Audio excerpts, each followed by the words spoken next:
Ayan, good morning po. Nandito po tayo mga idol sa paggawaan ng culvert natin. Kuya, ilang sakong ano to kuya? Ilang sakong buhangin yung ano mo? Yung screen sun? 10. 10? Ilang sakong simento? 3 sakong simento. So mga ilang timba na tubig ang ano mo dyan? 3 lang. 3? 3 timba yung ganyan. Tapos ilang culvert na 12 inch kuya? Ano yung ginagawa mo?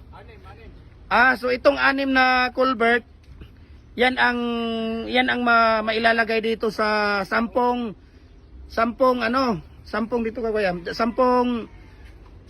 sako na buhangin. Tapos 3 sako na simento, 3 timba na tubig sa 12 inch na culvert, 6 ang magagawa nun. Ayun pala mga idol.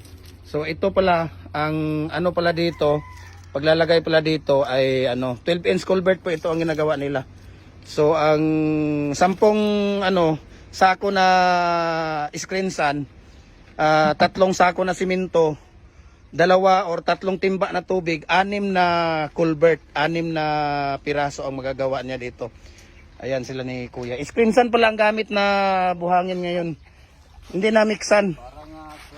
Para class A yung ano to ba tong order Kuya? Special. Marami na rin mga DPWS na kumukuha sa atin Kuya, di ba? Mga taga DPWS, mga anong lugar kuya kung naalala mo 'yon?